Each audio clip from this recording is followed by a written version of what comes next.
warahmatullahi wabarakatuh. Bismillahirrahmanirrahim. Alhamdulillahi rabbil alamin. Wassalatu wassalamu ala Rasulillah sallallahu alaihi wasallam wa ala alihi wa ashabihi ajma'in. Allahumma salli ala sayyidina Muhammadin al-Fatih lima ughliqa wal khatim lima sabaqa wan nasir al-haqq bil haqq wal hadi ila siratikal mustaqim wa ala alihi wa sahbihi haqqa qadrihi miqdarihi al-azim. Subhanaka la ilma lana, maha suci Engkau ya Allah, tidak ada ilmu bagi kami illa ma 'allamtana, melainkan apa yang telah Kau ajarkan kepada kami. Innaka antal alimul hakim, sesungguhnya Engkau adalah Tuhan yang maha mengetahui lagi maha bijaksana. Rabbi syrah li sadri wa yassir li amri wahlul 'uqdatam min lisani yafqahu qawli, amma ba'd. Yang saya hormati delegasi sedang pendengar, muslimin muslimat, hadirin hadirat yang dirahmati Allah Subhanahu wa taala. Alhamdulillah, pertamanya sama-sama kita rapatkan syukur kehadrat Allah Azza wa Jalla pada pagi Jumaat yang penuh dengan keberkatan ini. Allah Subhanahu wa taala masih lagi berikan ruang kehidupan kepada kita untuk terus berada di muka bumi Allah ini dengan misi kita, tugas kita sebagai khalifahnya.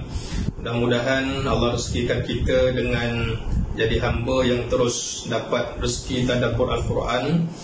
Dan moga-moga masa yang kita peruntukkan dengan Al-Quran ini, sama ada kita baca, kita lihat terjemahan, tadabbur dan sebagainya, apa juga yang kita peruntukkan masa kita dengan Al-Quran ini, Allah Subhanahu wa taala akan gantikan keberkatan masa itu dengan dilimpahkan kepada kita rezeki yang pelbagai, sehingga akhirnya kita dikurniakan keberkatan hidup di dunia dan juga di akhirat. Amin ya rabbal alamin.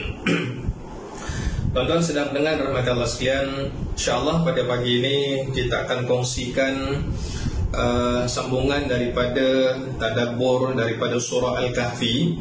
Kita mulakan pada pagi ini bermula ayat yang ke-83. Sama-sama kita mulakan majlis kita dengan ummul kitab Al-Fatihah. A'udzubillahi minasyaitonir rajim. Bismillahirrahmanirrahim. Alhamdulillahirabbil alamin. Ar-Rahmanir Rahim. Maliki yaumiddin. Iyyaka na'budu wa iyyaka nasta'in. Ihdinas siratal mustaqim. Siratal ladzina an'amta 'alaihim ghairil maghdubi 'alaihim waladdallin. Amin. Sedang mendengar mati Allah sekalian, insyaAllah pada pagi ini kita teruskan lagi perbincangan kita yang telah diberhentikan pada 2 minggu lepas. Sambungan pada hari ini kita mulakan dalam Al-Quran. Boleh kita rujuk Al-Quran Mushaf muka surat 302, baris yang bawah sekali. Kita masuk pada cerita yang keempat dalam surah Al-Kahfi. Saya baca dulu sebahagian ayat 83 hingga 85 surah Al-Kahfi. A'udzubillahi minasyaitonir rajim. Wa yas'alunaka 'an dzil qarnain qul sa'atlu 'alaikum minhu dzikra inna makkanna lahu fil ardi wa atainahu min kulli syai'in sababa fa'atba'a sababa. Shadaqallahul azim. Allah Subhanahu wa taala berfirman, ayat 83 surah Al-Kahfi, dan mereka bertanya kepadamu wahai Muhammad mengenai Dzulqarnain.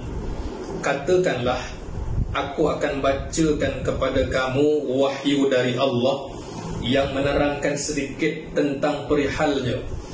Sesungguhnya kami telah berikan kepadanya kekuasaan memerintah di bumi, dan kami beri kepadanya jalan bagi menjayakan tiap-tiap sesuatu yang diperuntukkannya. Shadaqallahul azim. Sedang mendengar mata Allah sekalian, surah Al-Kahfi ditutup oleh Allah Subhanahu wa taala dengan cerita ataupun kisah Dzulqarnain.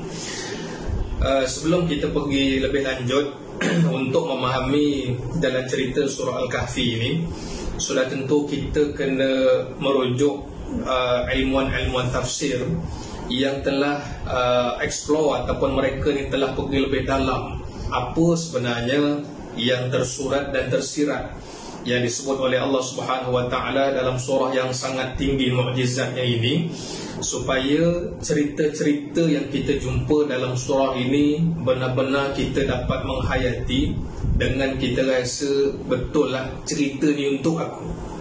Itu ujung dia punya tujuannya. Habis baca surah Kahfi ini, kita akan rasakan kisah pemuda yang tidur dalam gua itu sebenarnya cerita kita.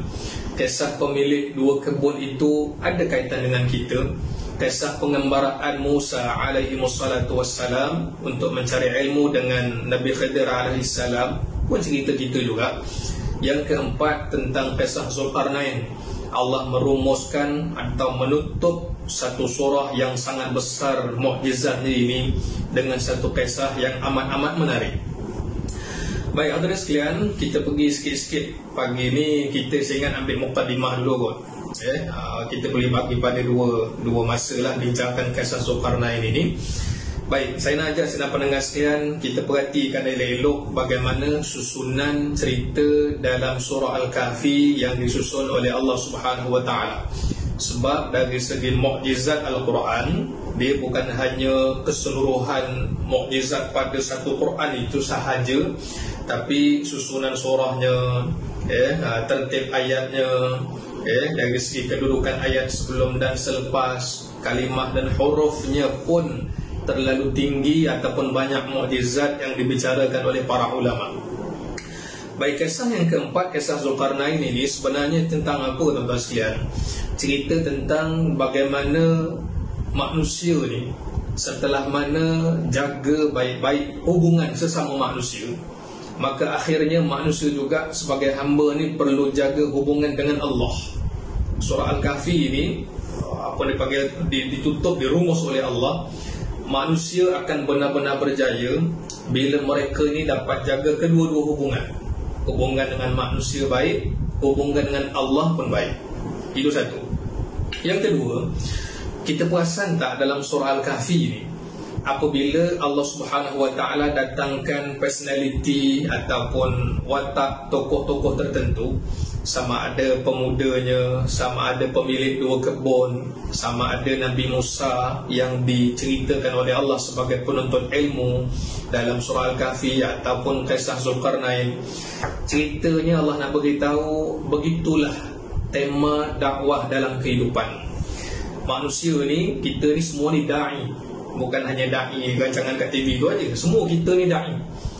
Tinggal lagi yang itu masuk rancangan TV tu lain lah. Semua kita ni da'i, tuan-tuan da'i, saya pun da'i. Kita dakwah ni macam mana? Bermula daripada yang dekat. Surah Al-Kahfi mengajar kita, mendidik kita supaya dakwah ni bermula daripada yang dekat dengan kita. Di depan mata kita ni ada apa?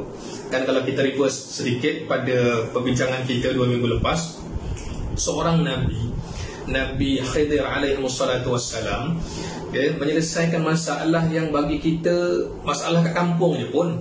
Cerita anak, cerita macam mana dia tolong pemilik sampan yang miskin, selamatkan daripada raja yang zalim, kemudian tolong betulkan rumah yang nak roboh kat kampung dan seumpamanya. Benda simple je.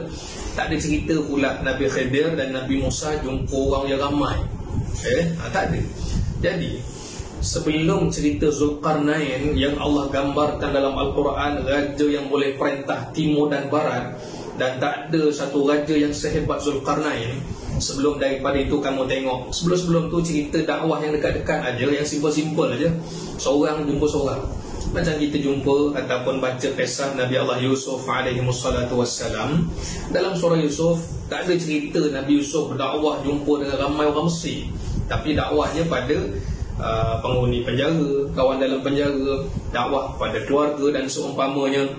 Jadi kita ni sebelum bercita-cita besar nak menyelesaikan masalah dunia yang kita rasakan terlalu banyak masalah, apa kata tema surah Al-Kahfi ni, kalau kita perincikan dari itu, kita lihat Allah minta kita ni tengok step by step.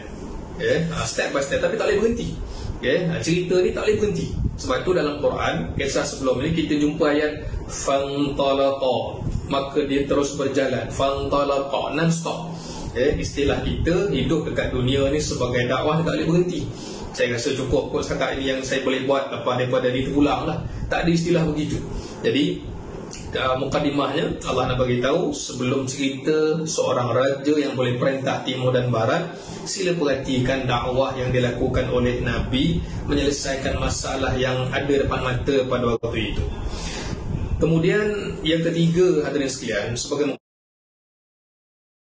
mukadimah kita pada pagi ini, kalau hubungan dengan manusia telah dijaga dengan baik dan mukadimahnya pun ataupun kita rasa semua dah berjalan dengan lancar, maka Allah Subhanahu Wa Taala akan berikan peluang untuk kita merentas lebih jauh daripada itu.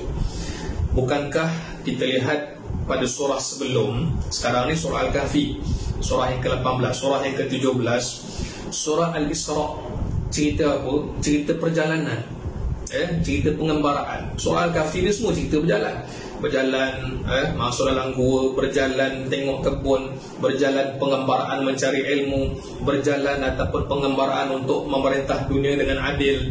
Allah Subhanahu Wa Taala nak ceritakan sebelum daripada surah Al-Kahfi ni, surah Al-Isra, cerita tentang apa? Macam mana baginda Nabi SAW telah menyelesaikan masalah umat yang berada di Mekah pada waktu itu, berhadapan dengan orang-orang kafir dan seumpamanya. Berjalan ni ke bumi dulu, daripada Masjidil Haram pergi ke Masjidil Aqsa, kemudian daripada Masjidil Aqsa lah akhirnya terus naik ke langit. Mendatar dulu di muka bumi sebelum menegak menjulang sampai ke langit. Surah Al-Kahfi ni macam tu juga. Kita lihat daripada bumi, daripada satu tempat ke satu tempat, lalu akhirnya pemerintahan dan juga kepimpinan Zulkarnain ditunjukkan oleh Allah Subhanahu Wa Taala sampai boleh naik antara dua gunung, daripada bahagian bawah sampai kemudian ke atas, berada di antara bainas saddain, antara dua gunung. Jadi itu dia punya tema cerita ini. Setelah mana kita jaga baik-baik hubungan dengan manusia ni, keliling kita, jiran kita, kawan-kawan kita, keluarga kita dan seumpamanya, maka daripada situlah Allah terus akan buka lagi pintu-pintu kebaikan yang jauh lebih baik daripada apa yang kita dapat pada hari ini. Maka para ulama menyatakan dalam hal ini, cerita dakwah ataupun kita lah sebagai da'i, hidup kita ni tuan-tuan sekalian hari ni bukan sembang-sembang sekadar nak tunggu bila agak Imam Mahdi turun. Dunia dah nak kiamat ni. Macam lah orang punya pertelahan kan, haji tahun lepas tak boleh pergi, tahun ni tak boleh pergi, ekonomi dunia dah merudung, banyak masalah dunia ni, kita tunggu Imam Mahdi je lah. Cerita Covid ni pun tak habis, tunggu Imam Mahdi lah. Al-Quran tak suruh kita buat macam itu. Betul, Nabi ceritakan akhir zaman nanti akan ada pemimpin yang menyelamatkan umat, diketuai oleh Nabi Isa alaihissalam bersama dengan Imam Mahdi dan seumpamanya. Betul. Tetapi surah Al-Kahfi mengajar kita ni bukan sekadar goyang kaki tunggu je lah Imam Mahdi. Kita ni siapa? Kan, siapalah kita ni? Al-Quran menceritakan kita ni lah sebagai da'i. Setiap daripada kita ni berperanan, ada peranan masing-masing di tempat yang berbeza, supaya akhirnya Allah Subhanahu Wa Taala hidupkan kita ni dua-dua hubungan baik, hablum minallah wa hablum minan nas, hubungan dengan Allah dan hubungan dengan manusia. Baik tuan-tuan sekalian, kalau kita perhatikan tadi bila saya mulakan dengan ayat 83 kan, 83 untuk masuk cerita tentang Zulkarnain ni. Kalau kita lihat ke belakang satu ayat, kita akan jumpa kalimah zalika ta'wilu ma lam tasti' alaihi sabra. Demikianlah wahai Musa, aku dah ceritakan benda-benda ni semua. Satu perkara, satu peristiwa yang memang kamu tak mampu nak sabar bila bersama-sama dengan aku dalam pengembaraan ini. Ayat 82 cerita apa? Cerita tentang pengembaraan Nabi Musa dengan Nabi Khidir. Habis aja cerita ayat 82 tu, Allah terus masuk wa yas'alunaka 'an dzil qarnain. Maka dan kata Allah, mereka bertanya kepada wahai Muhammad tentang Zulkarnain. Ini agak berbeza dengan kisah-kisah sebelum. Kisah pemuda Al-Kahfi, sebelum masuk kisah pemilik dua kebun, ada selingan, ada iklannya, ada pengajarannya. Allah datangkan terus, ni pengajaran 1, 2, 3. Habis cerita tentang pemilik dua kebun, nak masuk kepada pengembaraan perjalanan Nabi Musa berguru dengan sifunya Nabi Khidir, pun sama juga Allah berikan dia punya pengajaran. Pemilik dua kebun ni macam ni, kamu jangan tamak, kamu kena uruskan harta dengan baik, ada pengajaran siap-siap. Tapi bila cerita Nabi Musa dengan Nabi Khidir, sebelum berpindah ke kisah berikutnya tentang Zulkarnain, nampaknya cara Allah cerita agak berbeza. tadabbur kita dalam ayat 82 pergi 83 ni, kalau kita fikir soalan ni kenapa tak ada selingan, ataupun tak adalah kita kata ibrah, apa pengajarannya, kamu kena buat macam ni, kena buat macam ni, tiba-tiba datang dan mereka bertanya kepada wahai Muhammad tentang Zulkarnain. Ini satu perkara yang luar biasa dibahaskan oleh para ulama. Seolah-olah saya cerita macam ni. Katalah saya cerita, tuan-tuan sekalian, Nabi Musa dengan Nabi Khidir berjalan satu tempat ke satu tempat, satu checkpoint ke satu checkpoint. Lalu akhirnya bila Nabi Musa dalam keadaan yang dah tak sabar, lalu diterangkan pengajarannya oleh Nabi Khidir, ceritalah satu-satu. Lalu akhirnya Nabi Khidir pun terangkanlah daripada awal sampai akhir apa sebenarnya yang tersirat daripada apa yang telah dilakukan itu. Tuan-tuan sekalian, selepas itu datang pula Zulkarnain. Kita kata, kenapa pula terus begitu? Dia tak ada rumusan, tak ada pengajaran. Tiba-tiba datang ayat berikut, dan mereka bertanya kepada wahai Muhammad tentang Zulkarnain. Tuan-tuan sekalian, sebenarnya surah Al-Kahfi ni, antara cerita Nabi Allah Khidir dan Nabi Musa ni dengan Zulkarnain, dia saling berkait. Sebab itu Allah datangkan ceritanya tak berpisah, seolah-olah dalam satu chapter, seolah-olah dalam satu bab. Ini dalam satu surah ni kita fahamlah surah Al-Kahfi, tapi sebelum tu ada selingan. Tiba-tiba tentang Nabi Musa nak bagi kisah Zulkarnain, tak ada selingan, seolah-olah satu cerita. Dia tak adalah buka muka surat baru ke, tajuk yang baru ke, tak, seolah-olah sama.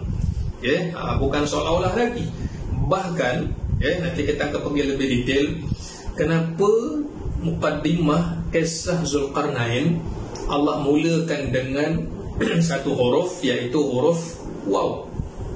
Wa yas'alunaka, dan mereka bertanya kepada kamu tentang Zulkarnain. Allah nak gambarkan bila satu huruf ni kita sebut waw bagi atas. Waw ni makna dan walaupun dalam bahasa Arab, dalam bahasa kita belajar waw ni, huruf waw dalam Quran dia ada 8 jenis. Ada waw dipanggil waw ataf. Waw ataf ni waw yang ada kesinambungan antara cerita selepas dan cerita sebelum. Ada waw dipanggil waw al-qasam. Waw juga bagi atas tapi makna dia sumpah. Wal asri, kita tak bagi makna dan masa, kita baca makna dia demi masa. Sebab apa? Sebab waw kat situ dia punya tujuan berbeza. Jadi ada beberapa lagi lah, ada 8 jenis waw dalam Quran dari segi makna dia. Bila Allah sebut dan mereka bertanya kepada kamu, seolah-olah cerita sebelum ada kaitan. Cerita sebelum ada kaitan. Nanti kita akan bahaskan apa dia punya kaitan cerita ni, apa persamaan, apa dia punya rentetan cerita tentang Nabi Khidir, Nabi Musa dengan Zulkarnain, apa beza dia. Tuan-tuan sekalian, Allah Subhanahu wa taala datangkan dalam surah Al-Kahfi, dalam cerita Zulkarnain, ada beberapa perkataan yang bakal kita jumpa nanti. Kalimah itu kita takkan jumpa dalam mana-mana surah yang lain. Dalam arti kata lain, itulah sekali kita jumpa. Itulah sekali kita jumpa dalam surah Al-Kahfi. Antaranya apa? Radma, ra dal mim alif. Perkataan radma. Allah Subhanahu wa taala nyatakan dalam ayat 95. Kita jumpa sekali di dalam Quran. Kemudian apa lagi? Ya'juj Ma'juj. Dia kisah Zulkarnain ni, dia punya iringan cerita ni Ya'juj Ma'juj. Jadi contoh perkataan radma ni yang menjadi lambang kemasyhuran Zulkarnain yang diceritakan oleh Allah dalam Al-Quran, sudah tentu kita berfikir begini. Dalam kitab diceritakan dalam kitab Al-Asrarul Balaghiyah. Satu kitab ni membahaskan tentang perkataan-perkataan yang unik sekali di dalam Quran. Banyaklah, dia ada 405 perkataan dalam Quran yang tak diulang pada mana-mana lagi ayat yang lain. Antaranya kita sebut tadi radma. Radma ni makna dia apa? Tembok. Kisah Zulkarnain ini memaparkan dalam Al-Quran, dipaparkan tentang bagaimana Zulkarnain boleh bina satu tembok yang disebut istilah dalam Al-Quran dengan nama radma, yang menjadi simbol kekuasaan dan juga kehebatan Zulkarnain. Kenapa perkataan itu sekali dalam Quran? Sebab nampaknya tembok yang dibina oleh Zulkarnain itulah tembok yang paling hebat. Tak ada lagi mana-mana tembok dalam dunia ni yang boleh menandingi kehebatan yang tembok yang dibina oleh Zulkarnain. Hatta kalau kita baca tembok besar Cina pun, pada hari ni kan, walaupun kita katalah ini satu keajaiban dunia, tembok besar Cina, tapi tembok yang diceritakan oleh Allah ataupun benteng dalam surah Al-Kahfi ni nampaknya tidak ada tandingan kat mana sekalipun. Oleh kerana itu, perkataan radma, maknanya benda yang dibina oleh Zulkarnain ini kamu takkan jumpa di tempat-tempat yang lain pada mana-mana zaman sekalipun. Ini dari segi apa dipanggil al-asrarul balaghiyah, dari segi rahsia perkataan yang faradal. Inilah satu-satunya perkataan tunggal radma yang kita jumpa dalam kisah Zulkarnain. Okey, baik. Secara umum, tuan-tuan sekalian, sebenarnya pengembaraan Zulkarnain ini dalam diceritakan oleh Allah Subhanahu Wa Taala seorang pemimpin yang adil, seorang pemimpin yang beriman. Itu nanti kita pergilah pada personality beliau. Seorang pemimpin yang beriman, nombor satu beriman, yang kedua adil. Ini Al-Quran ceritakan. InsyaAllah cerita yang kita akan bincangkan ini dalam surah Al-Kahfi ni kan, bagaimana Allah Subhanahu Wa Taala ceritakan bermula daripada ayat 83 sampailah pada ayat yang ke berikut 96-97 tu. 83 ada riwayat kata 98 ataupun 99. Kisah tentang Zulkarnain ini, macam mana perjalanan beliau pergi ke 3 tempat. Saya bagi dulu secara ringkas sinopsis pengembaraan ini ataupun dipanggil sebagai travelog Zulkarnain ini. Tuan-tuan sekalian, kalau hari ini kita baca mana-mana catatan pengembaraan siapalah di kalangan kita ni kan, orang ni pergi mana, orang ni pergi mana, apa yang dijumpa dan seumpamanya, kita akan rasa hebatnya tempat-tempat yang mungkin kita belum pernah pergi. Tapi dalam Quran, bila Allah Subhanahu Wa Taala ceritakan tentang Zulkarnain, kita bayangkan yang cerita ni Allah ceritakan. Sudah pasti setiap kalimah, setiap ayat, setiap perkataan yang kita jumpa ni mesti ada sebab-sebab tertentu. Sebagai contoh, Al-Quran mulakan cerita travelog Zulkarnain ini, pengembaraannya pergi ke mana dulu? Dia ada 3 tempat lagi. Itu maklumat kita bersama, boleh buat catatan. Tempat yang pertama Zulkarnain pergi ialah tempat terbenamnya matahari. Kat mana nama negara ni Wallahualam, ada nanti perbahasan kita boleh bincangkan. Tempat yang dia pergi ni tempat terbenamnya matahari. Kita mesti terfikir kat mana pula tempat ni, tempat terbenam matahari. Kita mungkin pernah dengar negara matahari terbit, tapi kita tak ada pula dengar negara matahari terbenam. Tapi tempat pertama yang Zulkarnain pergi, tempat terbenamnya matahari. Ada apa kat situ? Al-Quran ceritakan di situ ada peradaban.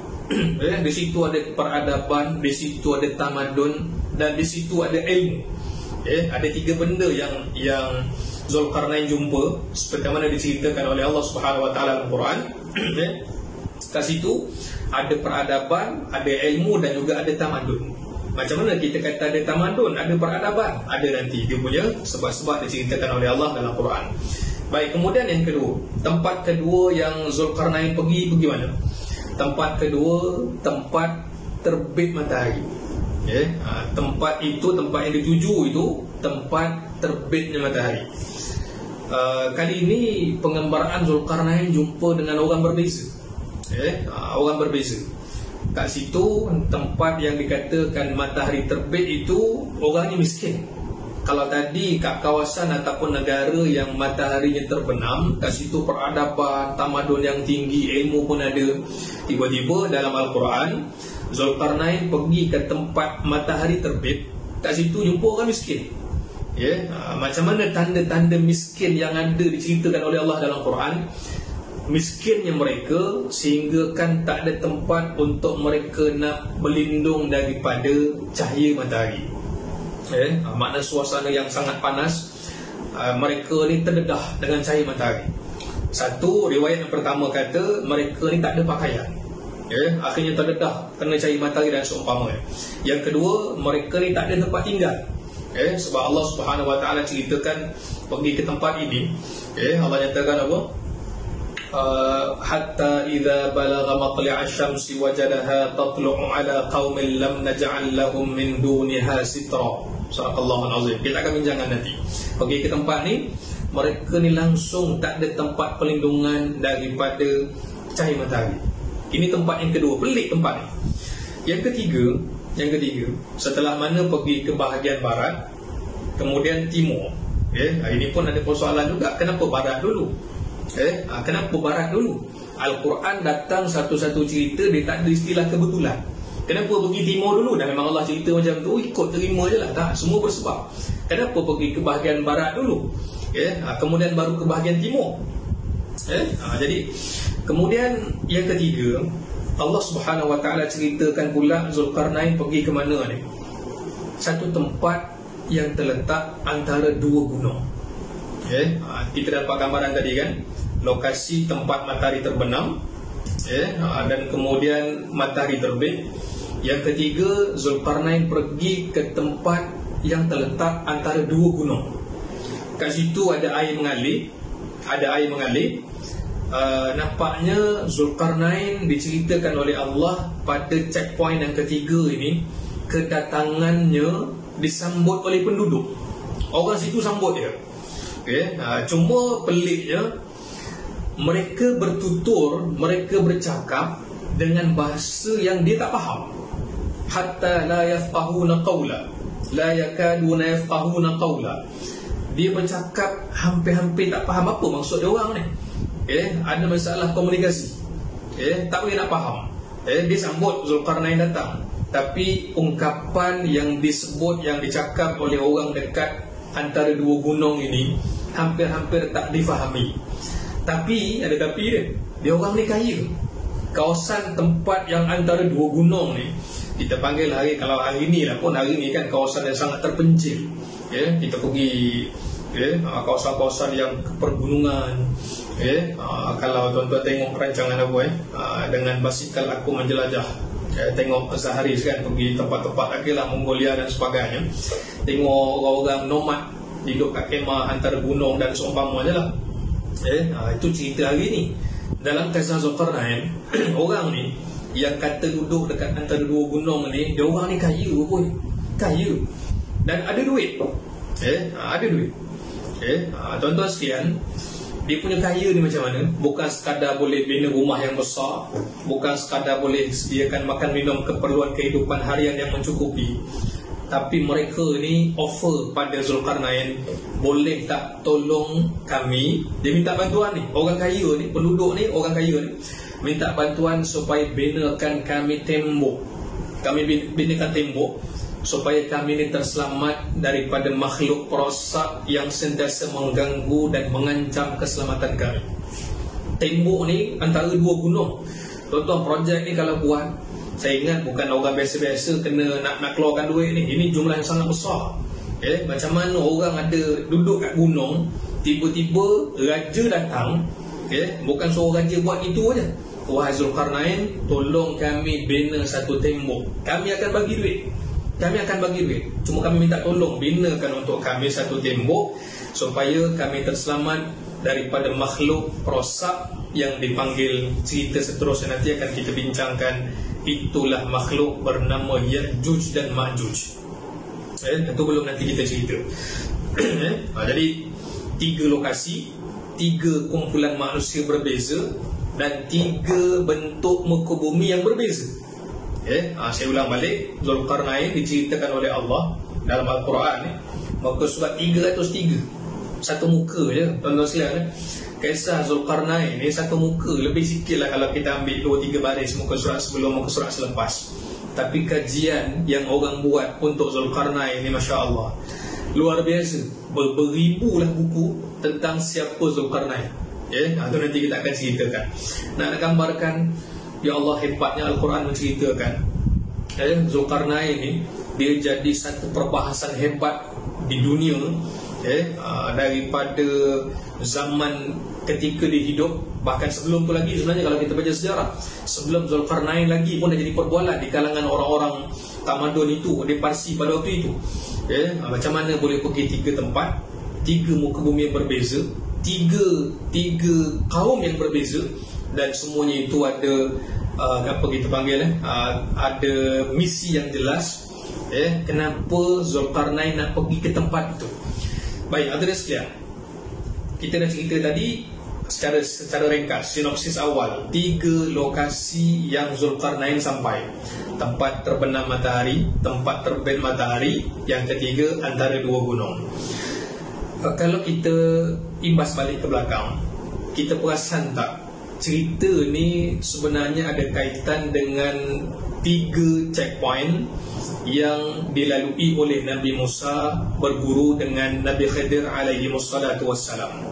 Okey, kita ni disimpan dulu 3 cerita, 3 destinasi, 3 lokasi Zulkarnain. Cuba kita relatekan ke belakang. Perjalanan Nabi Musa dengan Nabi Khidir lalu 3 juga checkpoint. Tengok dia punya susunan Al-Quran ni kan. Ada 3 checkpoint. Secara ringkas, kalau kita review balik kan, Nabi Musa dengan Nabi Khidir lalu satu pengembaraan yang menarik, sehingga akhirnya Nabi Musa ni nak tanya je. Kenapa ni? Sebab Nabi Khidir buat benda yang ilmu tu tak ada pada Nabi Musa. Macam mana Nabi Khidir boleh memecahkan perahu ataupun sampan bagi orang miskin, nak selamatkan daripada raja yang zalim pada waktu itu. Yang pertama, Nabi Khidir pecahkan sampan. Orang miskin ni pecahkan sampan sebab nak selamatkan daripada raja yang zalim pada waktu itu. Yang kedua, macam mana pengembaraan Nabi Khidir ni tadi, ketika mana anak muridnya Nabi Musa ikut, sebenarnya tujuan Nabi Khidir bunuh seorang budak. Kan Nabi Khidir bunuh budak ni kan, wahai Khidir, kenapa kamu bunuh budak ni? Tujuan dia apa? Nak selamatkan ibu ayah anak ini daripada kekufuran dan kedurjanaan si anak bila dah besar nanti. Tema dia apa? Selamatkan, bunuh budak ni. Tapi tujuan dia, Nabi Khidir buat tu apa? Nak selamatkan ibu bapa budak ni daripada kederhakaan, kedurjanaan dan kekufuran si anak. Maka mak bapak budak ni Nabi Khidir selamatkan. Yang ketiga,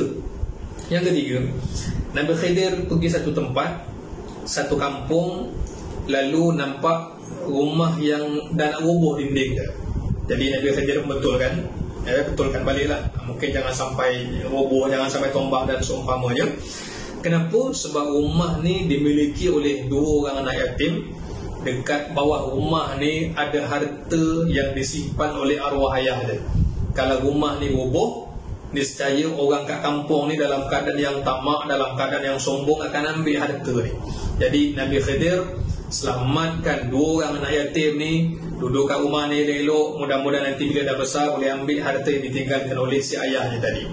Tuan-tuan, kita tengok ni, ketiga-tiga tempat Nabi Khidir pergi bersama dengan Nabi Musa, tema dia apa? Tema dia selamatkan orang miskin, selamatkan ibu ayah, selamatkan anak yatim. Tema dia selamatkan. Dan nampaknya perkaitan cerita Nabi Khidir dengan Zulkarnain alaihissalam. Dalam cerita ini Allah nak tunjukkan bagaimana misi dan tugas yang Zulkarnain buat, misi menyelamatkan dunia dari kekufuran, sama ada timur ataupun barat ataupun di atas pergunungan. Ini cerita apa? Nak cerita Zulkarnain menyelamatkan manusia dalam skala besar. Kan kita cerita tadi, dakwah ni mula daripada yang kecil kan? Nak selamatkan yang kecil-kecil je. Selamatkan anak kita daripada tak baca Quran untuk dia baca Quran, daripada yang tak ada akhlak, tak ada adab, mudah-mudahan jadi orang yang beradab. Selamatkan tempat kita lah, mudah-mudahan semuanya berada dalam peliharaan Allah. Kita nak selamatkan taman kita, nak selamatkan jiran kita, nak selamatkan orang keliling kita yang kita mampu. Sebelum kita nak cerita nak menyelamatkan dunia daripada segala macam huru-hara, daripada segala macam bahaya yang ada pada hari ini. Jadi kita tengok dua perbandingan ni mesti kena banding. Kenapa?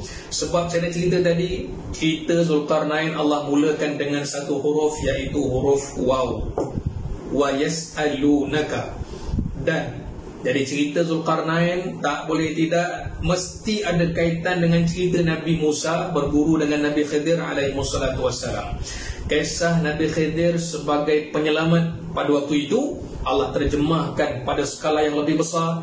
Kamu tengok ada seorang raja yang dipanggil Zulkarnain, pemimpin yang ada dua tanduk, ada dua kekuasaan, timur dan barat.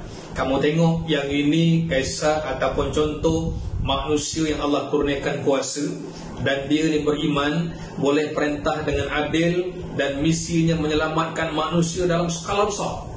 Itu cerita nanti yang teruskan, Masya Allah, sangat luar biasa. Macam mana boleh menyelamatkan manusia pada waktu itu, bukan orang kampung, manusia pada waktu itu, daripada serangan makhluk perosak yang dipanggil Ya'juj dan Ma'juj. Dengan bina satu tembok yang tak pernah lagi dibina oleh mana-mana tamadun dunia pada waktu itu, sampai hari ini, sampai hari kiamat. Hatta kan kita kata tadi apa, kata ulama tafsir, tembok besar Cina pun tak boleh menandingi kehebatan tembok yang dibina oleh Zulkarnain.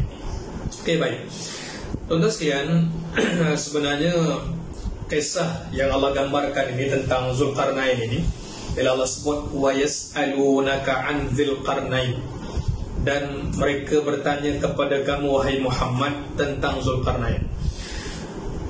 Tuan-tuan sekalian, kita macam ni lah, kita tadabbur sikit-sikit sebab banyak cerita ni. Baru mukadimah. Hari ni kita ambil mukadimah je. Kita tak pergi pernah ke tempat yang timur barat naik gunung dan seumpamanya itu, insya-Allah pada sesi akan datang. Hari ni kita nak ambil mukadimah, kenapa Allah ceritakan macam ni bentuk dia.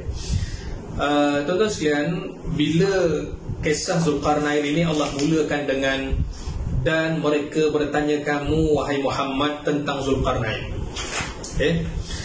Cerita ni cerita macam mana, siapa yang tanya? Siapa yang tanya? Kisah orang Quraisy yang bernama Nadar bin Al-Harith. Nadar, nun dot ra. Nadar bin Al-Harith dengan seorang lagi partner dia, kawan dia, Uqbah bin Abi Mu'aid. Ini memang penentang tegar Nabi SAW, kafir Quraisy. Nadar bin Harith dan Uqbah bin Abi Mu'aid. Dia ni satu hari jumpa Yahudi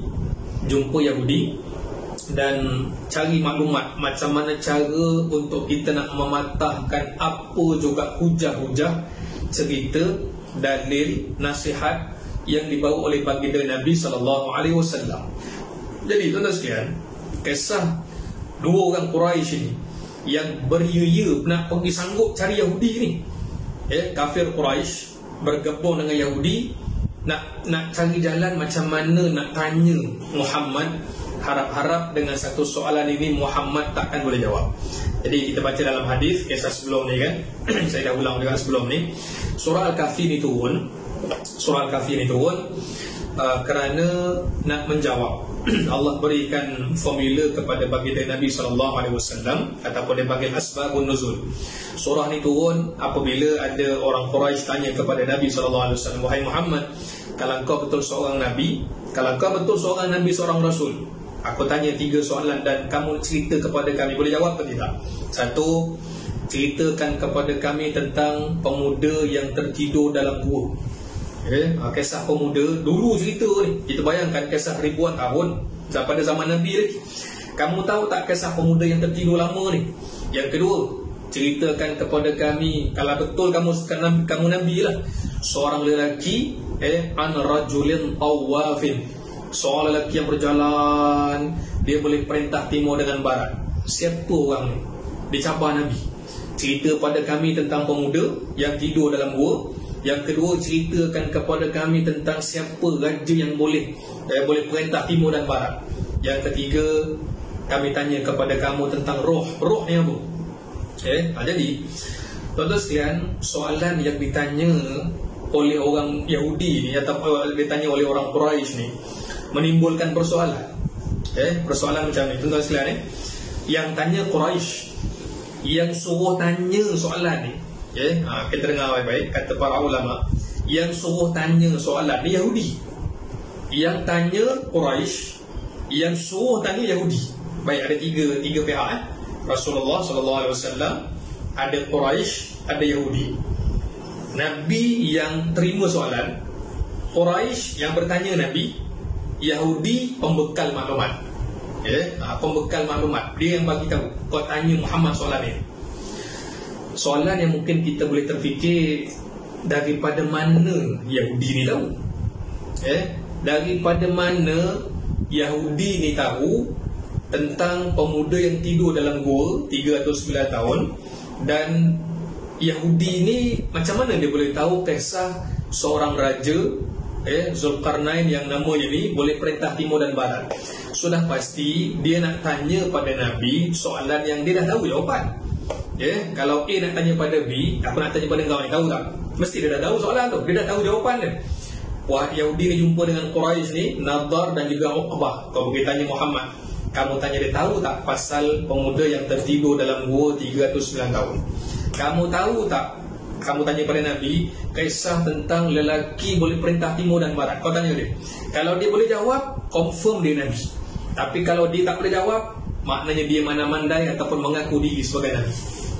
Pelik tuan-tuan sekalian, ulama tafsir dia kaji kan. Dia kaji sampai ke tahap macam ni. Dia kaji macam mana Yahudi ni tahu maklumat tu daripada mana? Yahudi dapat maklumat daripada mana tentang Zulkarnain? Maknanya Quran belum turun tapi ilmu tu dah ada pada dia. Yang itu insya-Allah dibahaskan pada peringkat yang lain. Dia ada satu sisi lagi kan. Apa pandangan orang-orang Yahudi terhadap Zulkarnain? Apa pandangan? Siapa karakter personality Zulkarnain pada pandangan Yahudi? Ikut kitab mereka lah, kitab Taurat dan seumpamanya. Jadi sebenarnya bila soalan yas'alunaka ayat 83, mereka bertanya kepada kamu wahai Muhammad, hakikatnya tuan-tuan sekalian, Allah Subhanahu wa taala nak berikan kelebihan kepada baginda Nabi sallallahu alaihi wasallam. Nabi boleh jawab dengan firman Allah Subhanahu wa taala ini dalam keadaan detail. Terkejut, mereka terkejut yang tanya ni dengan harapan Nabi memang confirm tak boleh jawab. Memang kata orang soalan confirm tak boleh jawab lah. Tapi bila dia tanya, bila Quraisy ni tadi tanya, tiba-tiba dia terkejut. Macam mana Nabi boleh tahu? Kan? Kita fikir hari ni, kalau hari ni, macam mana Yahudi boleh tahu tentang Zulkarnain? Tiba-tiba soalan yang ditanya kepada Nabi SAW, Nabi boleh jawab, dia pula terkejut. Macam mana Muhammad boleh tahu? Muhammad boleh tahu tentang Zulkarnain. Muhammad boleh bagi tahu tentang pemuda tidur dalam gua. Bukan sekadar boleh cerita tidur dalam gua, bahkan siap boleh cerita ada anjing dalam gua tu tadi. Wa kalbuhum basitun dhira'ihi bil wasid. Bukan sekadar boleh cerita pasal pemuda, tapi ada cerita anjing yang tidur dekat mulut gua. Dalam Quran kita baca tu kan. Terkejut. Dan dia terfikir, daripada mana pula Muhammad tahu? Daripada mana pula Muhammad tahu? Kalaulah dia berfikir hal tentang ini, mesti dia akan kata, ya, Muhammad ini merupakan utusan Allah. Tapi malangnya tuan-tuan sekalian, biasalah dia orang ni nak cabar je Nabi, cabar. Kalau betul ini, kalau betul, tapi hakikatnya mereka tak beriman pun. Macam contoh, mereka tanya minta dengan Nabi, wahai Muhammad, kalau kau betul seorang Nabi, seorang Rasul, aku cabar kamu, bulan dekat langit pada malam ni kamu tunjuk boleh terbelah dua. Boleh tak belahkan bulan ni? Kalau betul bulan ni terbelah, pasti kami akan beriman. Bulan dah terbelah, tuan-tuan bayangkan, tengok Nabi depan mata ni, bukan dengar cerita Nabi, tengok Nabi depan mata, tengok mukjizat dengan mata sendiri. Kita hari ni baca kisah mukjizat. Ni kita baca ni, baca Zulkarnain, baca Pemuda Al-Kahfi, kita hidup zaman ni ke tak jumpa pun ribuan tahun. Bayangkan orang-orang kafir jumpa Nabi depan mata, tengok mukjizat Nabi depan mata. Akhirnya jawab apa? Dia kata, wah, nampaknya Muhammad ini sihir dia tak habis-habis. Kamu minta mukjizat, Nabi doa pada Allah, akhirnya bulan terbelah. Jawapan dia kata apa? Oh, Muhammad dah pandai sihir orang. Hakikatnya apa? hati-hati mereka telah tertutup. Khatamallahu ala qulubihim wa ala sam'ihim. Allah kata hati mereka telah tertutup, pendengaran mereka tertutup, hati mereka tertutup rapat. Mati dalam keadaan kekufuran kepada Allah Subhanahu wa taala. Okey, baik tuan-tuan sekalian. Kita balik pada cerita ni tadi. Yang tadi itu sebab yas'alunaka. Kenapa bertanya? Siapa yang tanya? Siapa yang bagi maklumat untuk tanya soalan ni? Kita nampak Yahudi dengan musyrik ni saling bekerjasama sebenarnya. Daripada dulu lagi Yahudi ni akan berkawan dengan siapa juga di kalangan orang musyrik. Hari ni sebagai kita tengok contoh Yahudi kat mana? Palestin. Siapa pun orang kafir dia berkawan. Kawan-kawan dia, tak kira blok apa dia panggil, dia punya pertubuhan, ketenteraan dan seumpamanya. Siapa yang boleh bagi keuntungan kepada dia akan bagi kerjasama. Yahudi kerjasama dengan semua orang yang boleh nak sekat agama Allah Subhanahu wa taala. Jadi itu dia punya sunatullah yang kita nampak. Mereka ni tak pernah belajar sejarah. Yahudi dan musyrik, mereka tak pernah belajar sejarah. Kamu tahu tentang Zulkarnain? Kamu tahu tak? Kamu tahu? Kamu tahu tak Zulkarnain beriman? Tahu. Kamu tahu tak Zulkarnain perintah dengan adil? Kamu tahu. Tapi malangnya mereka tak ambil pengajaran. Kita hari ini, tuan-tuan sekalian, belajar sejarah. Kita belajar sejarah ni, dia sebenarnya sejarah bukan sekadar kita belajar nak mengapal tahun berapa, siapa nama, bukan itu aja. Tapi sebenarnya kita belajar sejarah ni untuk betulkan keadaan kita khususnya. Perbaiki, kita belajar tengok, oh benda macam ni salah, so kita jangan buat lagi lah. Mana benda yang baik, alhamdulillah kita teruskan. Jadi baru sejarah tu hidup. Baru sejarah itu hidup. Sebab itu Al-Quran bukan buku sejarah. Kalau buku sejarah mati, takkan ada orang minat. Tak boleh, kan Al-Quran mu'jizat kalamullah. Cerita Zulkarnain dia hidup, perbahasan dia hidup. Walaupun Quran cuma satu muka lebih sikit, tapi dibahaskan oleh tokoh-tokoh sejarah, ahli-ahli akademik. Sampai sekarang kalau kita baca, sangat menarik tentang Zulkarnain. Belum cerita lagi part satu lagi tentang Ya'juj dan Ma'juj. Baik. Kemudian kita tadabbur lagi sikit ayat 83. Minta maaf hari ni kita tak laju sangat. Saya nak pergi sikit-sikit supaya kita boleh clear kenapa macam ni. Tuan-tuan sekalian, surah ni, kalau kita perhatikan betul, surah ni, surah Al-Kahfi, bermula dengan cerita pemuda beriman yang dipelihara oleh Allah dari raja yang zalim tak beriman. Pemuda Al-Kahfi, pemuda Al-Kahfi. Pemuda ni beriman, dipelihara Allah dari raja zalim yang tak beriman. Manakala surah yang sama Allah tutup dengan kisah Zulkarnain. Kisah ni tentang apa? Tentang raja yang beriman yang menjadi asbab Allah pelihara penduduk di pergunungan daripada ancaman bahaya yang menimpa mereka. Dua cerita, tuan-tuan tengok dia punya timbang dia. Pemuda beriman, Allah pelihara daripada apa? Dekat luar ada raja yang sangat zalim. Tiba-tiba surah ni ditutup dengan terbalik. Raja yang beriman, Zulkarnain, menjadi asbab, dengan asbab perintah dengan adil, kuasa yang dimiliki itu tadi, jadi asbab penduduk yang tinggal di pergunungan tadi terselamat dari ancaman bahaya yang bakal menimpa mereka. Masya Allah, luar biasa. Kenapa ada kaitan macam ni? Sebab wow kat situ lah dia punya jawapan. Ulama kaji kenapa. Dia bukan hanya ke belakang pada kisah Nabi Musa, Nabi Khidir, bahkan sebelum tu lagi pun ada kaitan. Kenapa? Sebab Zulkarnain ni cerita dia merumuskan ketiga-tiga cerita sebelum. Dan hujung nanti kita akan kongsikan, patutlah Nabi suruh kita baca surah Al-Kahfi setiap Jumaat. Ada nanti sebab. Kenapa cerita baca fitnah Dajjal? Apa kisah Zulkarnain dengan Dajjal? Siapa yang kata Nabi apa? Siapa hafal 10 ayat pertama daripada surah Al-Kahfi akan terselamat daripada fitnah Dajjal. Ada perkataan Dajjal ke dalam surah Al-Kahfi ni? Tak ada. Satu perkataan pun tak ada. Dalam Quran pun tak ada Dajjal. Bahkan kita jumpa cuma Ya'juj dan Ma'juj. Wah, ni pening kalau kita fikir ni kan. Kenapa begitu? Persoalannya kenapa? Yang Allah cerita makhluk bernama Ya'juj dan Ma'juj. Jadi siapa mereka, dekat mana dia orang, berapa lama dia akan hidup, kerosakan macam mana dibuat, itu insyaAllah sesi akan datang kita akan bincangkan. Okey, saya nak kaitkan tadi kisah surah Al-Kahfi bermula dengan pemuda yang beriman. Allah selamatkan mereka daripada raja yang zalim yang tak beriman. Ditutup surah Al-Kahfi, kamu tengok dia punya keseimbangan dia. Raja ni beriman dan jadi asbab Allah pelihara manusia yang duduk dekat gunung selamat daripada musibah yang bakal menimpa mereka.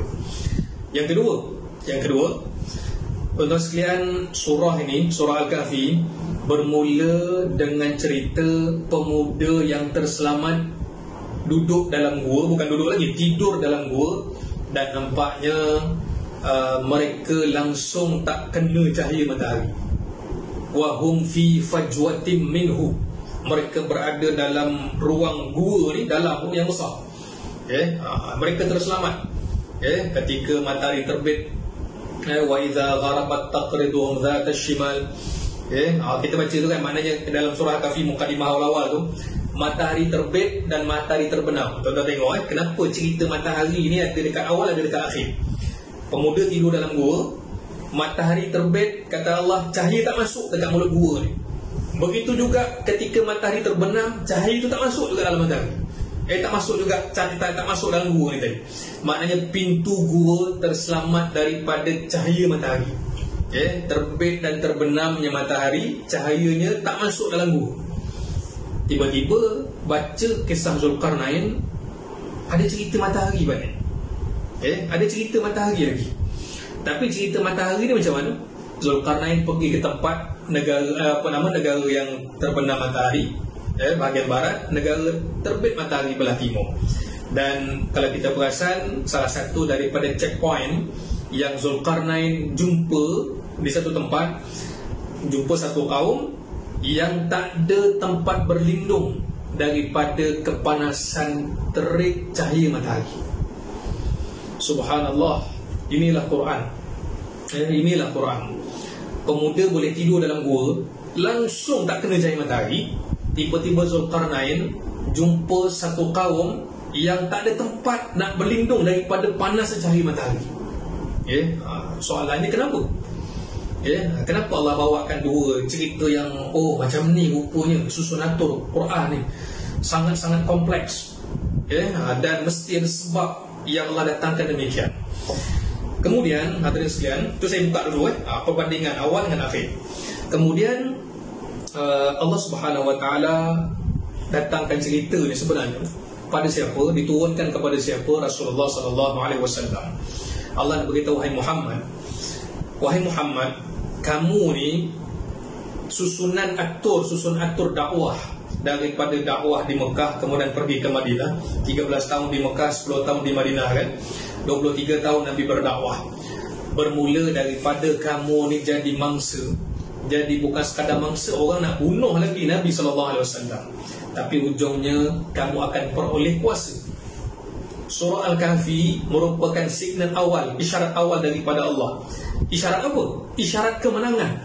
Kenapa susun atur 4 cerita? Pemuda, pemilik kebun, Nabi Musa, Zulkarnain. Begitu susunan dia. Sebab Allah nak beritahu, kamu baca mula-mula pemuda dalam gua, mereka berada dalam ancaman raja yang zalim.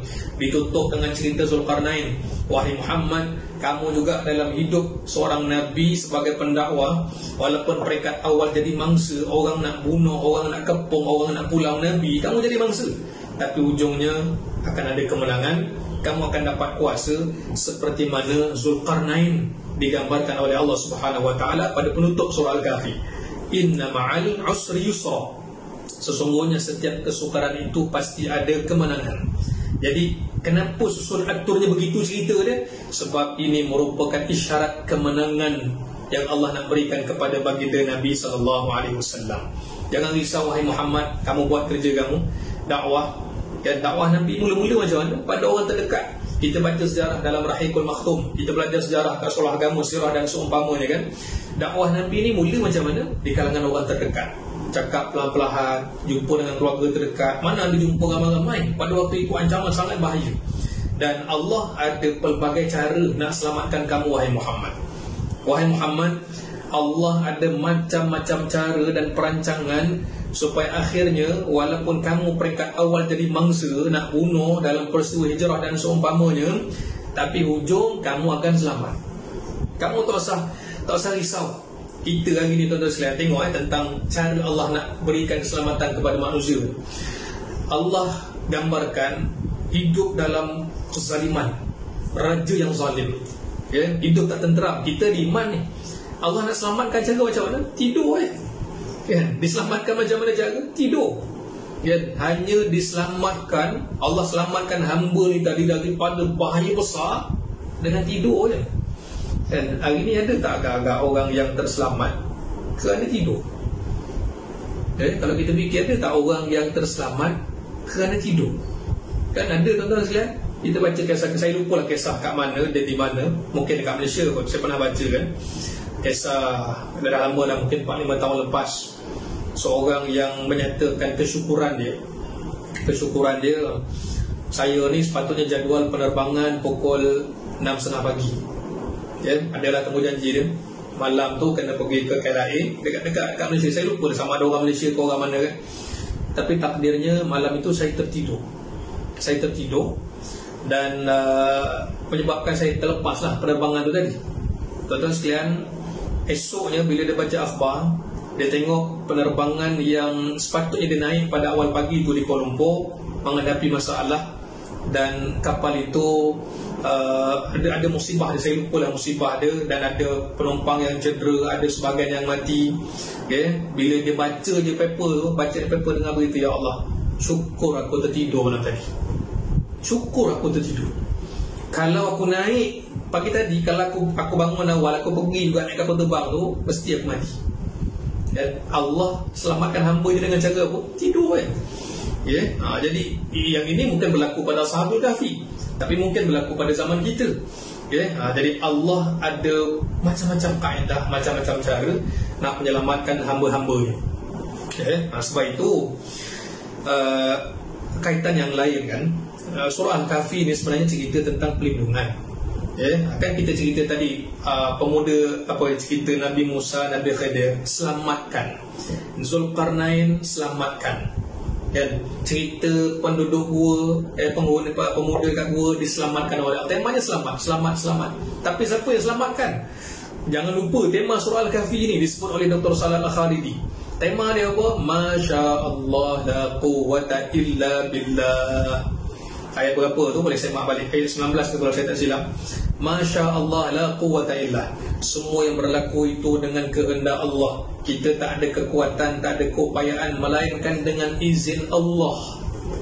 Kenapa boleh tidur 309 tahun? Dengan izin Allah. Kenapa Nabi Musa dan Nabi Khidir buat satu pengembaraan yang luar biasa? Semua dengan izin Allah. Macam mana Zulkarnain boleh perintah dunia pada waktu itu daripada timur dan barat, semua dengan izin Allah. Semua dengan izin Allah. Dan tuan-tuan sekalian, kalau kisah pemuda Al-Kahfi kita baca cerita dengan doa, ada doa dia. Cerita Zulkarnain juga dengan doa. Ada doa, hadza rahmatun min rabbi, ini semua rahmat daripada Tuhanku. Kisah pemuda bermula dengan doa, kisah Zulkarnain ditutup dengan doa. Betul lah kita kata dengan doa, tapi apa beza dia? Kisah pemuda Al-Kahfi doa kerana minta. Cuba kita tengok kaitan surah Al-Kahfi ni. Kisah pemuda ni, mereka berdoa, Rabbana atina min ladunka rahmatan wa hayyi' lana min amrina rasyada, ayat 10. Mereka doa sebab apa? Sebab nak minta dengan Allah, mudah-mudahan dapat rahmat, keselamatan daripada Allah. Zulkarnain doa juga. Tapi doa kenapa? Berterima kasih. Dua cerita, dua watak berbeza, amalan sama, doa. Pemuda doa, Zulkarnain doa. Tapi isyarat Al-Quran, doa yang dibaca dua-dua ni berbeza. Pemuda Al-Kahfi berdoa kerana minta kepada Allah, Zulkarnain doa dengan tujuan berterima kasih pada Allah. Sebab itu tengok kalau kita nak tidur kan, abang kita bangun tidur. Alhamdulillahilladzi ahyana ba'da ma amatana wa ilaihin nusyur. Segala puji bagi Allah yang telah hidupkan kembali kami. Bangun tidur, alhamdulillah. Nak tidur, selain daripada Bismikallahumma ahya wa amus, doa yang dibaca oleh Nabi SAW, alhamdulillah juga. Kan satu lagi doa, jangan kita terkejut pula nak tidur. Alhamdulillahillazi at'amana wa saqana wa kafana wa awana. Itu antara doa Nabi SAW selain daripada bismikallahumma ahya wa amut. Ketika hidup, mula bangun ada doa dia. Rasa syukur, terima kasih, minta dengan Allah yang baik-baik. Nak tidur itu juga terima kasih kepada Allah. Itu nanti ada perbahasan yang lain. Jadi nak cerita, surah Al-Kahfi ni tema dia keselamatan. Allah selamatkan pemuda yang tidur dalam gua yang dipanggil Al-Kahfi. Al-Kahfi. Tuan-tuan, kita perasankan dalam Quran, gua ni dia ada dua perkataan. Satu cerita tentang ni pemuda Al-Kahfi ni. Satu lagi dalam penggambaraan hijrah baginda Nabi SAW. Cerita hijrah Nabi, cerita gua juga. Tapi waktu itu Allah Subhanahu Wa Taala gambarkan dengan satu perkataan lain. Apa perkataannya? Idhuma fil ghar. Alif lam ghin alif ra. Ghar. Allah tak sebut Jabal Thur yang tempat Nabi hijrah kan. Tuan-tuan ingat lagi cerita hijrah bagi orang yang dah pergi umrah, pergi haji kan, sempat kita ziarah, ada satu bukit nama dia Jabal Thur. Dekat atas tu ada satu gua kecil Nabi SAW bersama Sayyidina Abu Bakar rehat seketika dekat situ 3 malam sebelum sambung perjalanan ke Madinah. Ketika itu Al-Quran mention tempat yang Nabi pergi itu Al-Ghar. Perkataan lain, alif lam ghin alif ra. Tapi cerita pemuda Al-Kahfi masuk dalam gua, Allah ada apa? Fa'wu ilal kahfi, sila masuk dalam gua. Term ataupun perkataan yang Allah gunakan ini sangat berbeza. Saya tak pasti bahasa Inggeris ada perkataan lain tak cave kan, C-A-V-E ni ada perkataan lain tak dalam bahasa Inggeris kan. Tapi bahasa Arab Al-Quran apatah lagi kan, bila sebut Al-Kahfi kat situ ada pelindungan. Pelindungan yang Allah sediakan. Jadi kita pada hari ini bagi begini, pemuda Al-Kahfi pelindungannya daripada gua. Pemuda Al-Kahfi pelindungannya Allah takdirkan gua itu tempat yang selamat. Kita pada hari ini mudah-mudahan dengan barakah baca surah Al-Kahfi jadi faktor penyelamat daripada fitnah Dajjal. Faktor penyelamat daripada fitnah Dajjal. Sebab tu kenapa kena baca surah ni untuk selamat, kenapa kena baca surah Al-Kahfi untuk selamat. Kita fikir cerita apa je pun, tapi itu dia pun jawapan dia, supaya kita dapat tahu ini punya tujuan Allah Subhanahu Wa Taala datangkan supaya kita baca surah ini, setiap pagi Jumaat dan seumpamanya. Diceritakan Nabi SAW supaya apa? Supaya kumpulan-kumpulan yang telah beriman suatu ketika dahulu, mereka telah diselamatkan oleh Allah dengan macam-macam cara. Kita ni cuma baca setiap minggu je ataupun setiap hari 10 ayat surah Al-Kahfi ini, mudah-mudahan terselamat daripada segala fitnah yang sangat besar. Kalau surah Al-Kahfi ceritanya tentang Ya'juj Ma'juj, Nabi bagi tahu surah Al-Kahfi lagi besar punya fadilat dia, selamatkan daripada fitnah Dajjal yang tak akan ada lagi fitnah yang lebih besar daripada itu. Baik, tuan-tuan sekalian, sikit lagi kita ambil masa ni. Baik, dalam Al-Quran ni, ayat 83 ni, setelah mana mereka tanya kepada Rasulullah SAW tentang Zulkarnain, jawapan dari Allah, qul sa'atslu alaikum minhu dhikra. Sadaqallahu azim. Setelah mana mereka tanya kepada kamu wahai Muhammad mengenai Zulkarnain, katakanlah, qul kat situ qul, katakan wahai Muhammad, cakap dengan dia orang, aku akan bacakan kepada kamu wahyu dari Allah yang menerangkan sebahagian tentang halnya. Cakap dengan dia orang. Bagi yang belajar bahasa Arab, qul, perkataan qul dalam ayat 83 ni, dari segi kedudukan dia dipanggil qul at-talqiniyah. Qul at-talqiniyah, maksudnya apa? Allah suruh cakap, qul ya ayyuhal kafirun, qul a'udzu birabbil falaq, qul a'udzu birabbin nas. Qul ni disebutkan dia punya apa kita panggil fungsi dia at-talqiniyah, cakap dengan dia orang, bagi tahu aku akan sampaikan kepada kamu sebahagian, aku akan bacakan kepada kamu sebahagian. Dia tanya, wahai Muhammad, kamu tahu tak tentang Zulkarnain? Muhammad sallallahu alaihi wasallam diberitahu oleh Allah, kamu cakap dengan dia orang, saya akan bacakan. Tengok pasal Al-Quran kan, Allah tak beritahu Nabi cakap aku akan cerita, tapi ayat dari Allah, wahai Muhammad cakap dengan dia orang, aku akan bacakan sebahagian. Ayat ini menjadi dalil semua cerita yang digambarkan, dikisahkan oleh Allah dalam Quran ini, semuanya datang daripada Allah. Nabi SAW tak tahu semua perkara gaib. Nabi cerita dengan para sahabat, aku ni seorang Nabi, seorang Rasul yang takkan tahu perkara gaib, melainkan perkara itu Allah beritahu. Sama ada perkara gaib itu sebelum, cerita tentang Zulkarnain, cerita pemuda Al-Kahfi, ataupun cerita yang akan datang, syurga, neraka dan seumpamanya. Ini semua perkara gaib, perkara gaib. Aku sendiri pun ilmu tu aku dapat setelah mana dimaklumkan oleh Allah Subhanahu Wa Taala. Jadi hadirin sekalian, dalam ayat ni Allah SWT sebut sa'atslu alaikum, aku akan bacakan ke atas kamu. Soalan yang kamu tanya tadi itu, minhu, sebahagian. Ini antara poin penting, sebahagiannya. Kisah Zulkarnain tak ada detail dalam Quran, tak ada sampai kita jumpa 100 muka 100 ayat, tak, sikit sikit. Tapi tujuan dia apa? Zikra, supaya dengan cerita yang walau sedikit itu kamu dapat ambil peringatan daripadanya. Sikit, tapi tujuan kita nak tahu cerita ni. Kita semualah tuan-tuan sekalian ni sedang mendengar sekalian, saya sendiri pun kalau baca ni, sa'atslu alaikum minhu zikra, mudah-mudahan cerita ini sebagai peringatan. Kita sebagai orang kampung ke, orang bandar ke, dan siapa pun kita, mudah-mudahan kisah Zulkarnain ini peringatan untuk kita semua. Dia tak boleh kata saya ni orang biasa, apa hal cerita pasal raja pula. Tak.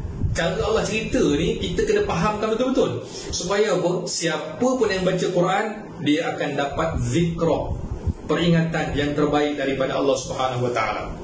Baik, nampaknya cara Allah bercerita ni, dia tak ada yang sangat-sangat detail. Sebab kita baca tadi ni, minhu, sebahagian kan. Allah tak sebut siapa Zulkarnain, ini cuma gelaran aja. Al-Quran silent kan.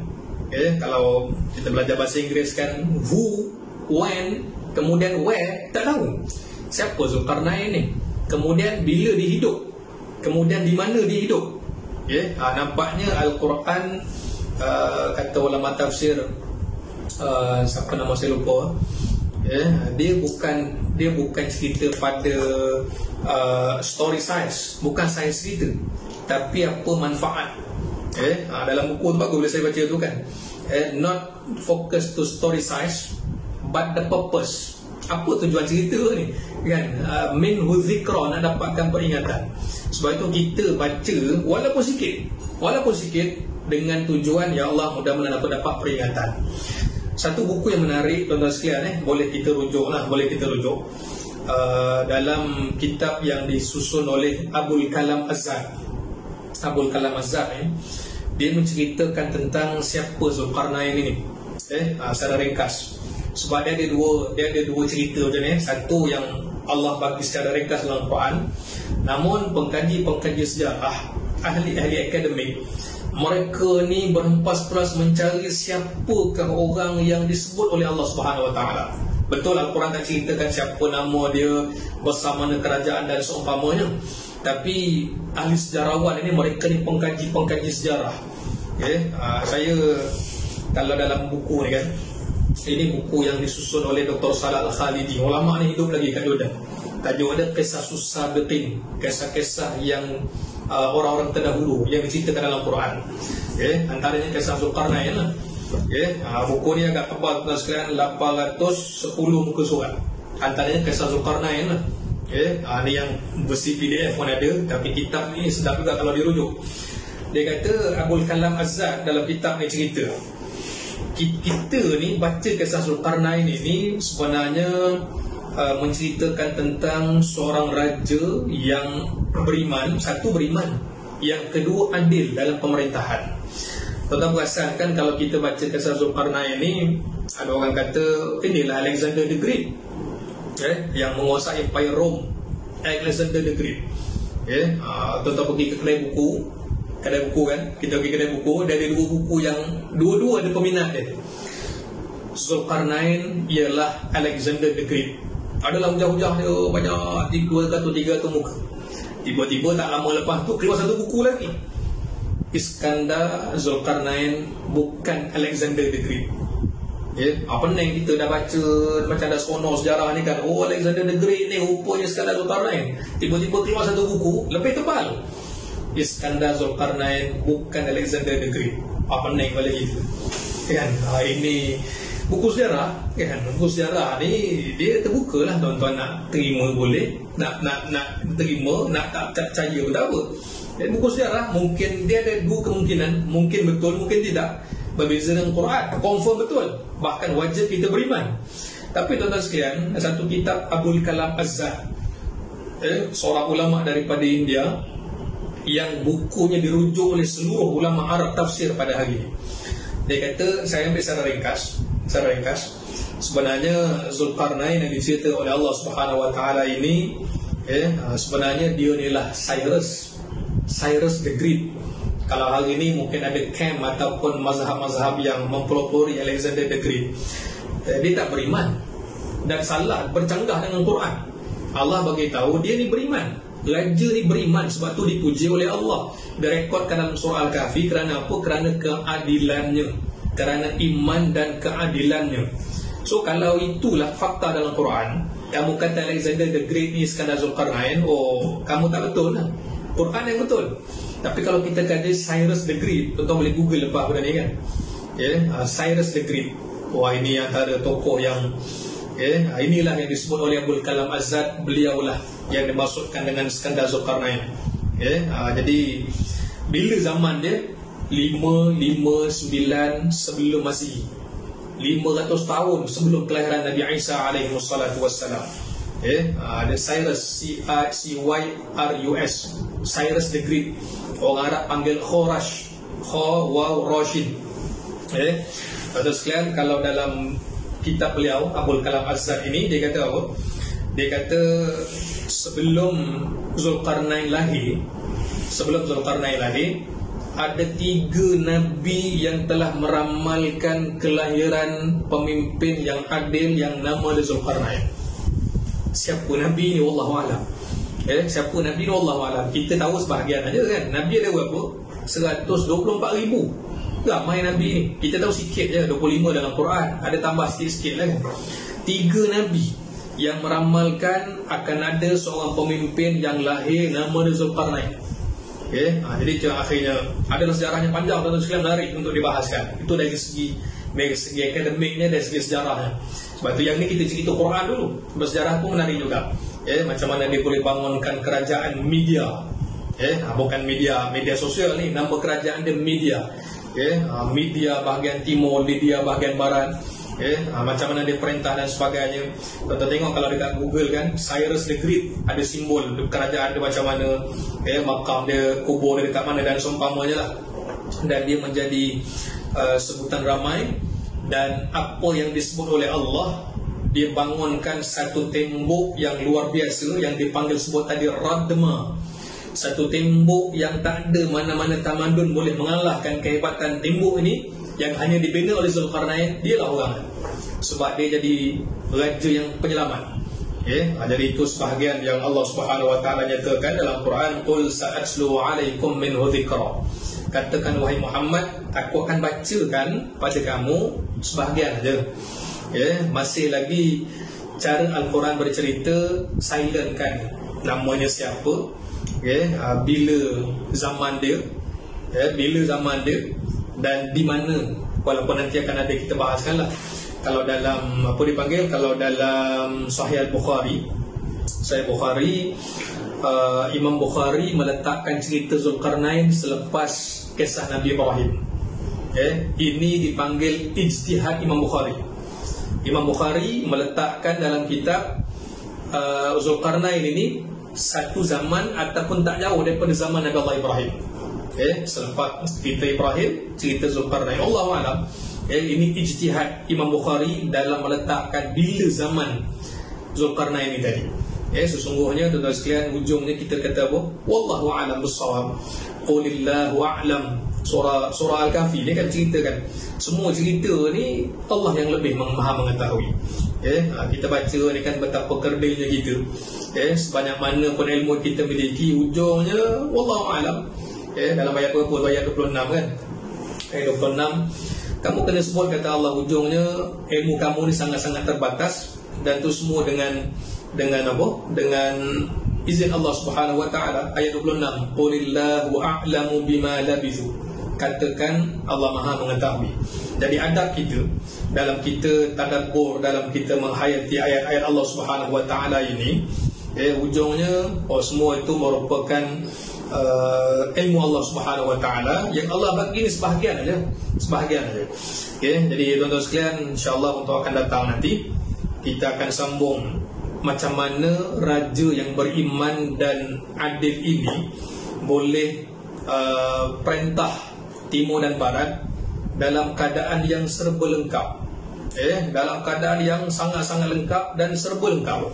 Sehingga kan dalam buku-buku orang putih lah kan, orang putih Mak Saleh ni, dikeluarkan dekat buku dia kata ni kan, kehebatan kerajaan Zulkarnain ini sampai dia sebut istilah dia apa? Unchallenged superpower with unlimited technology. Ini zaman Zulkarnain ni. Unchallenged superpower with unlimited technology. Sudah tentu ini sangat-sangat luar biasa lah, dan perlu dikaji. Sebab apa? Allah buka ruang ilmu dekat dunia pada hari ini supaya kita terus mengkaji. Kenapa dia boleh jadi hebat macam tu? Allah dah letakkan disiplin ilmu ni asas dia beriman, dia ni adil. Cara mana dia boleh urus negara dengan baik sehingga jadi kerajaan boleh perintah timur dan barat. Ini kerja kita untuk kita nak explore, nak mencari apa sebenarnya kehebatan, kemuliaan yang Allah kurniakan. Jadi ini semua kita lihat satu daripada peluang umat Nabi SAW untuk kita cari jalan yang terbaik untuk ilmu kita ini. Mudah-mudahan terus mendapat keberkatan rahmat daripada Allah Subhanahu Wa Taala. InsyaAllah tuan-tuan sekalian, nanti kita akan sambung ayat percupaan yang berikut, sambung ayat yang ke-berapa? Ayat 85.